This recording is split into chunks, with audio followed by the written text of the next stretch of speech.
Hello guys, welcome to study time any time. हम continue करने जा रहे हैं इंडियन पीनल कोड की सीरीज़ को। और जो हमारा चैप्टर 20 है, जो कि ऑलरेडी हम कंटिन्यू कर रहे थे और उसमें हम सेक्शन 493 कर चुके हैं। Chapter 20 offences relating to marriage. अब उसमें हम आगे पढ़ेंगे section 494, marrying again during life time of husband और वाइफ। ध्यान रखिए, यहाँ पर अगर वर्ड आए स्पाउस, SPOUSE, तो उसका मतलब भी हस्बैंड और वाइफ ही होता है। तो यहाँ पर हेडिंग से क्लियर हो रहा है कि दोबारा शादी कर रहे हैं अगर हस्बैंड या वाइफ दोनों ही, लड़का और लड़की दोनों पर ही लागू होता है ये सेक्शन। तो क्या कहता है ये section? Who ever having a husband और वाइफ लिविंग, कोई भी है जिसका हस्बैंड या वाइफ जिंदा है, marries in any case in which such marriage is void by reason of its taking place during the life of such husband or wife। वो बंदा या औरत जिसकी हस्बैंड या वाइफ जीवित है वो मैरिज कर लेते हैं और उस मैरिज की वजह से सच मैरिज इज़ वॉइड, वो मैरिज वॉइड है by reason of its taking place, क्योंकि वो सेकंड मैरिज या मैरिज हुई दोबारा, तो उस मैरिज के होने के कारण जो दोबारा वाली मैरिज है वो वॉइड हो जाएगी, क्योंकि वो during the life time of such husband और वाइफ हुई है कि वो पति और पत्नी के जीवित रहते हुए जो दूसरी मैरिज हुई है वो वॉइड हो जाएगी सिर्फ इसी रीज़न के वजह से कि पति या पत्नी जीवित हैं। तो उस केस में जो बंदे ने मैरिज की थी उसको पनिशमेंट मिलेगी with an imprisonment of either description for a term which may extend to 7 years and shall also be liable to fine. तो 7 साल तक की सज़ा हो सकती है और इसमें फ़ाइन भी लगेगा। आगे है इसमें exception, this section does not extend to any person whose marriage with such husband और wife has been declared void by the court of competent jurisdiction. तो ये सेक्शन कहाँ नहीं लगेगा? जहाँ पर पहले जो मैरिज हुई थी उस मैरिज को, पहली मैरिज को कॉम्पिटेंट कोर्ट के द्वारा वॉइड डिक्लेयर कर दिया है, नल एंड वॉइड डिक्लेयर कर दिया गया है। Nor to any person who contracts a marriage during life time of former husband और वाइफ। अगर हस्बैंड ऑफ वाइफ जो फॉर्मर यहाँ पर मतलब है कि पहले हस्बैंड वाइफ थे, उन्होंने डिवोर्स ले लिया है, उनके लाइफ टाइम में अगर दोबारा शादी होती है, अब वो हस्बैंड वाइफ वाला रिलेशन नहीं रहा, तब भी ये सेक्शन लागू नहीं होगा। बहुत ही कॉमन सी बात है समझने की। इफ़ सच हस्बैंड और wife at the time of subsequent marriage has been continuously absent from such person for the space of 7 years। तो थर्ड एक्सेप्शन है, अगर 7 साल के लिए हस्बैंड और वाइफ पता नहीं कहाँ है, तो उस कंडीशन में भी सेकंड मैरिज जो है वो वैलिड होगी। And shall not be heard of such person as being alive within that time, provided the person contracting such subsequent marriage shall, before such marriage takes place, inform the person with whom such marriage is contracted of real state of facts so far as the same are within his or her knowledge। लेकिन जो 7 years वाली exception दी गई है उसमें उन्होंने कहा है कि जो बंदा अब दोबारा मैरिज कर रहा है उसको हर पॉसिबल तरीके से दूसरे बंदे को या उसके परिजनों को या उसके साथ रिलेटेड लोगों को इन्फॉर्म कर देना चाहिए कि मैं सेकंड मैरिज करने जा रहा हूँ, 7 साल से ऊपर हो गए हैं, आपका पता नहीं कहाँ हो। तो इसमें आगे कमेंट किया है कि marrying again during the life time of husband और वाइफ, दैट इज़ टू से बाईगेमी। तो यहाँ पर वर्ड है बाईगेमी, जिसको बोलते हैं सेकंड मैरिज को। ये पनिशेबल ऑफेंस है इस सेक्शन में, और सेक्शन कहता है कि अगर आप दोबारा सेकंड मैरिज करते हो, फर्स्ट जीवित है, तो आपको सज़ा होगी। आगे इसमें क्वेश्चन आएगा मोहम्मदन लॉ के बारे में, क्या मोहम्मदन लॉ यहाँ पर लागू होता है या नहीं। तो this section does not apply to Mohammedan law, और specially this section does not apply to Mohammedan man, but it does apply to Mohammedan women. अब हिंदू मैरिज एक्ट का जो सेक्शन 17 है, it does apply on all the Hindus whose marriage has been solemnized after the coming into existence of Hindu Marriage Act। Section 17 भी हम पढ़ेंगे। ये Christian पर भी एप्लीकेबल है section. It is applicable to Christians by virtue of act 15 of 1872।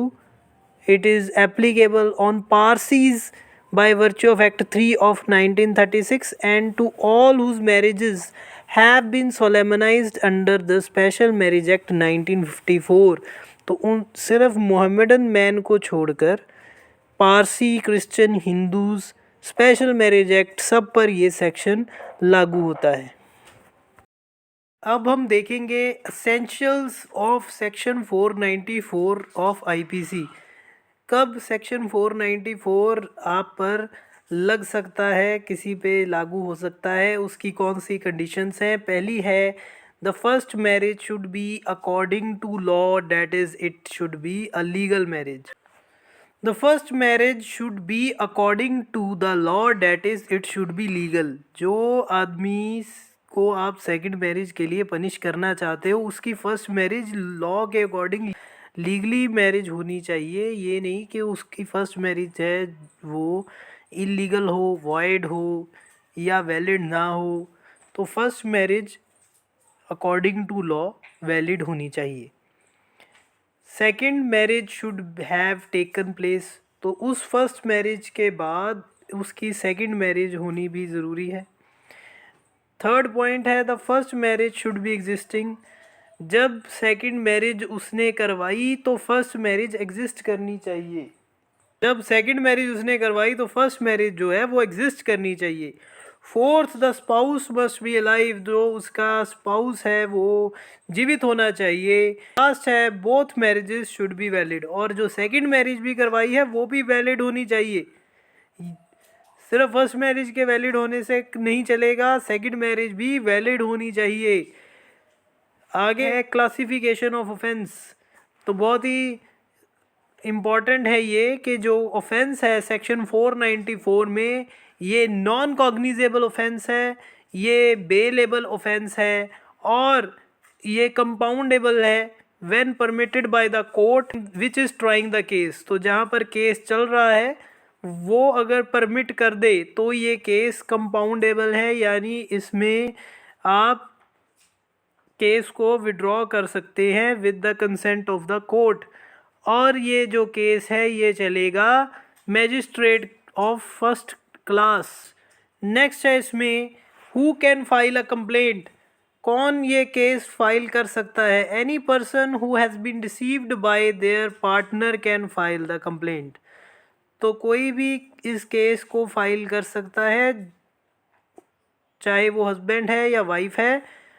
Who has been deceived by their partner, जिसको धोखा दिया गया है वो फाइल कर सकता है। वाइफ के केस में उसका फादर, मदर, ब्रदर, सिस्टर और any person related to her by blood with the leave of the court can file a complaint on her behalf.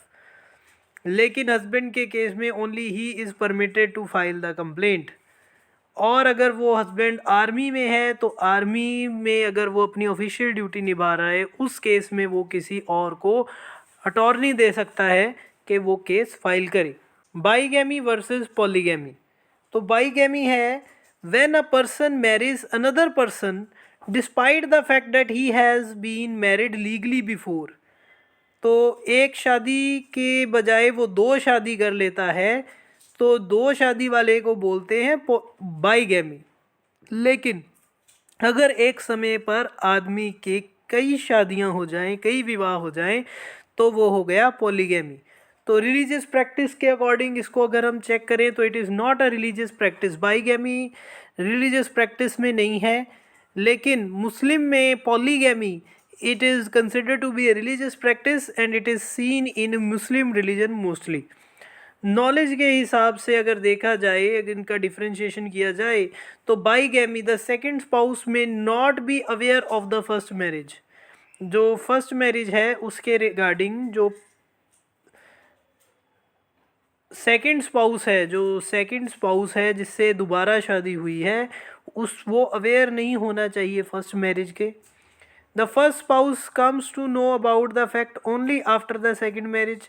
तो जो जिसके साथ धोखा हुआ है उसको पता लगना चाहिए सेकंड मैरिज होने के बाद. तो पॉलीगैमी में as most of them reside in the same place they are aware of the fact. Polygamy में क्या होता है कि जितने भी स्पाउस होते हैं वो एक ही जगह पर मोस्टली रहते हैं और उनको वो अवेयर होते हैं फैक्ट में. लेकिन बाईगैमी में क्या होता है कि सेकंड मैरिज के बारे में फर्स्ट को नहीं पता होता, फर्स्ट के बारे में सेकंड को नहीं पता होता, इसमें छुपा कर रखा जाता है. तो क्या बाईगैमी लीगल है? Bigamy is not legal in any of the countries, but in certain cases where the first marriage has already been dissolved, the second marriage can be considered legal. और पॉलीगैमी जो है वो India, Pakistan, Philippines, it is considered to be legal. Polygamy की कोई भी punishment नहीं दी गई, लेकिन इंडिया में सेक्शन 494 में बाईगैमी की पनिशमेंट है. और केसेस हैं जो रिलेटेड इनके फेमस बाईगैमी के, Bhaurao Shankar Lokhande and others versus state of Maharashtra. और पॉलीगैमी का है Jafar Abbas Rasul Mohammad Merchant versus state of Gujarat and others. तो लास्ट में अगर हम डिस्कस करें how the cognizance is to be taken, तो उसमें आता है कि सेक्शन जो 190 है CRPC का, वो एम्पावर करता है मैजिस्ट्रेट को कि वो कॉग्निजेंस ले.